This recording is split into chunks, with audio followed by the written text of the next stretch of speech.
Avenida Paulista, de tantas histórias, dos Barões do Café, do gigantismo, né, financeiro da cidade, enfim, Paulista da história, né? Paulista que mostra exatamente o seu povo, o retrato de São Paulo.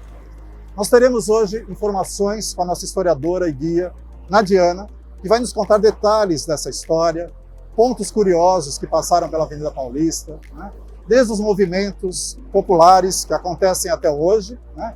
Até lá remotamente, os carnavais, né? O movimento dos cursos, né? Que desfilavam pela Avenida Paulista, pelas corridas de automóveis que aconteciam aqui, pelas corridas de cavalos, inclusive, e pelos féretros, né?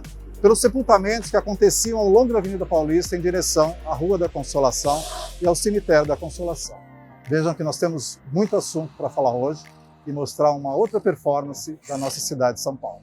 Sejam bem-vindos, venham com a gente.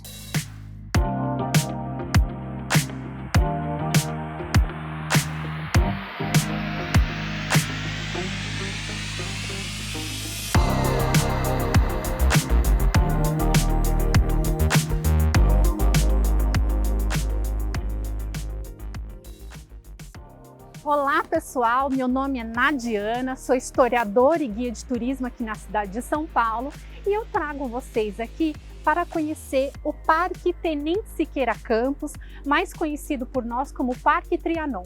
Olha só que interessante, Joaquim Eugênio de Lima, que era um engenheiro uruguaio, ele estudou na Europa, era um jornalista, veio morar aqui em São Paulo, ele como um grande empreendedor, ele teve a ideia de fazer o projeto da Avenida Paulista, que foi inaugurado em 1891, e aí ele se preocupa em deixar nesse local, porque antigamente aqui, antes de ser Avenida Paulista, aqui era tudo uma região de Mata Atlântica, inclusive onde fica a avenida era o caminho do Caguaçu, um caminho indígena, né, que era utilizado pelos indígenas, depois passada de tropas de boi para o matadouro na Vila Mariana, enfim. Então ele se preocupa, o Joaquim, de deixar uma parte dessa Mata Atlântica que havia aqui no local e que vai ser transformado nesse parque, né? Chamado inicialmente como Parque Villon, por conta do arquiteto Paul Villon. Ele vai ser o paisagista que vai fazer o primeiro projeto paisagístico aqui dentro do parque.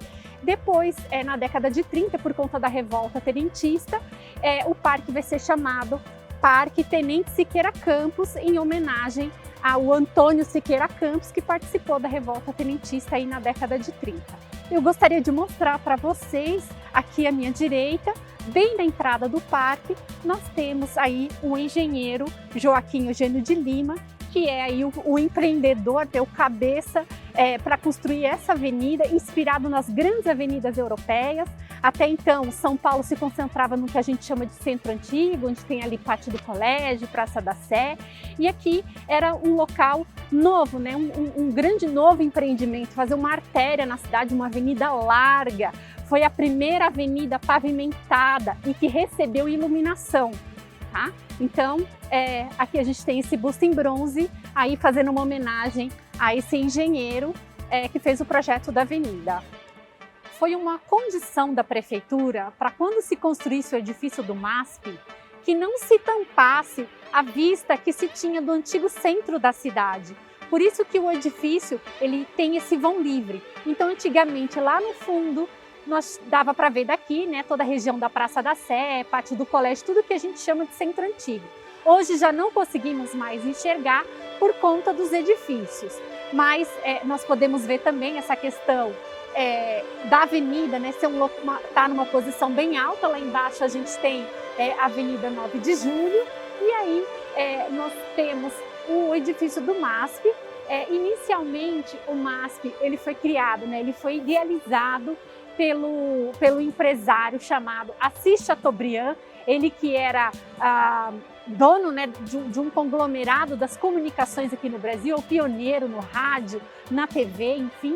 Então ele idealiza a construção de um museu de arte aqui em São Paulo. Inicialmente, o museu vai funcionar no edifício do Diários Associados, que fica lá na Praça da República, na rua 7 de Abril. Então, começa o acervo, né, a se formar lá nesse edifício em 1947. Conforme a coleção vai aumentando, o Assis Chateaubriand sente essa necessidade de construir um edifício maior para abrigar toda essa coleção. O acervo do MASP ele vai ser formado com a ajuda, né, o Assis Chateaubriand vai contratar o Pietro Maria Bardi, que era um crítico de arte italiano que estava aqui no Brasil, e a contratada para fazer o projeto arquitetônico deste edifício é a arquiteta italiana chamada Lina Bobardi.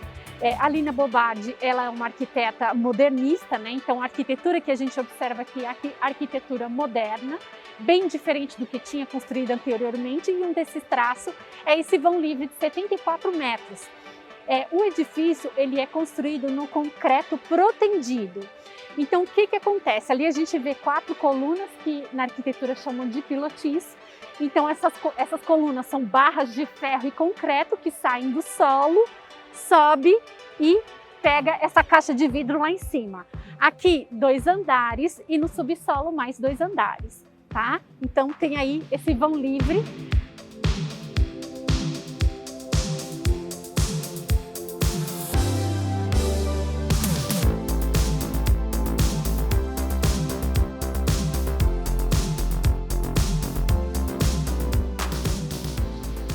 Um outro ponto importante e que a gente não pode deixar de fora desse nosso passeio é falar da icônica aqui da Avenida Paulista, Casa das Rosas. Casa das Rosas por conta desse jardim, né, cheio de rosas, então por isso que ela acaba sendo conhecida como Casa das Rosas. Mas a história dessa casa, ela começa com um arquiteto famoso aqui de São Paulo, eu cheguei a comentar dele, né, que ele foi responsável pela construção do Belvedere Trianon, que depois foi demolido para ser construído o edifício MASP, Museu de Arte de São Paulo. Também é o mesmo arquiteto que fez o projeto do edifício da Light, onde hoje Shopping Light, Mercado Municipal, Teatro Municipal. E essa casa, o projeto dela começa na década de 20 e ela foi construída para ser o lugar de morada da filha do Ramos de Azevedo, né? Então ele faz o projeto da casa, a arquitetura que é o classicismo francês que a gente encontra aqui na casa.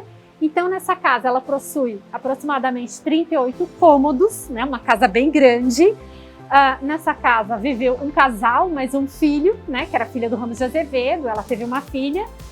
Depois o casal faleceu e o filho continuou aqui vivendo na casa até 1986. A partir dessa data, a casa vai ser vendida, vai ser expropriada, passar para o Estado.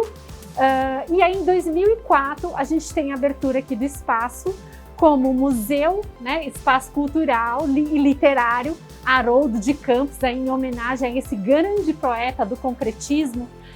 O Haroldo de Campos, ele tem uma importância gigantesca para a literatura brasileira, ele é autor de obras incríveis, fez traduções também fantásticas, desde o Quechua para o português, ele traduziu a Ilíada para o português, então várias traduções do russo para o português, alemão para o português, ele era um poliglota.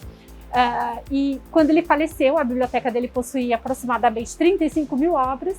A família, ao invés de vender, preferiu doar aqui para a Casa das Rosas e aí foi aberto esse espaço literário.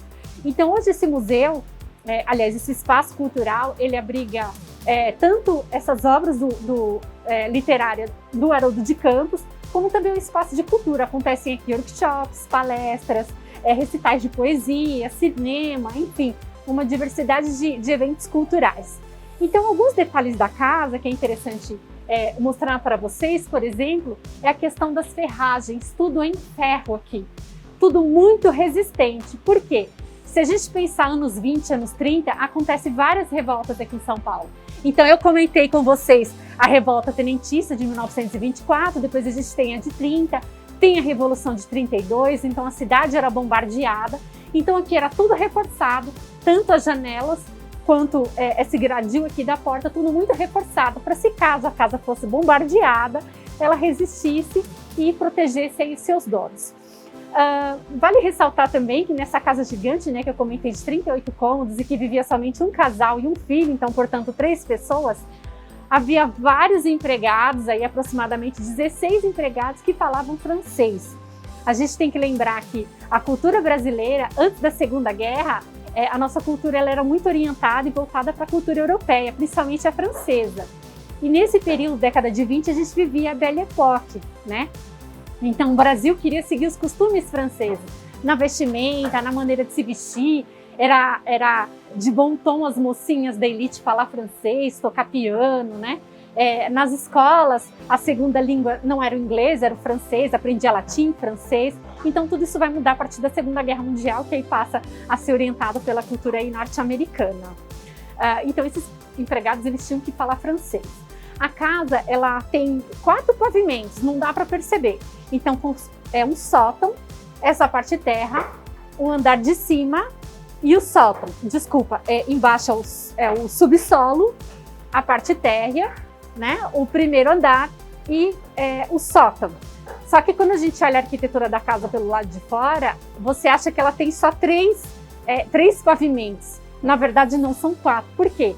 Lá na França, os impostos são pagos pela quantidade de andares que o imóvel tem, não pela área construída. Então, dar essa enganada aí era uma forma também de dar uma burlada aí nos impostos. Quem diz que é só brasileiro que dá um jeitinho? Os franceses também. Então, outro detalhe interessante da casa, para quando vocês estiverem passando pela Avenida Paulista, vir aqui conhecer, é que além de aproveitar os eventos culturais da casa, aqui para o lado de fora, né, entrando aqui no finalzinho, tem um café. Então você pode sentar, tomar um café gostoso, curtir a paisagem, depois de conhecer a casa por dentro. Lembrando que os materiais de construção dessa casa, eles são todos importados, então tem cristais belgas, os mármores, é tudo muito requintado, vitrais, enfim, é uma casa bastante requintada, lindíssima, sem contar os banheiros, que a louça são louças também importadas, louças inglesas, que estão preservadas dentro da casa. Então aí é um ótimo convite para vocês virem conhecer.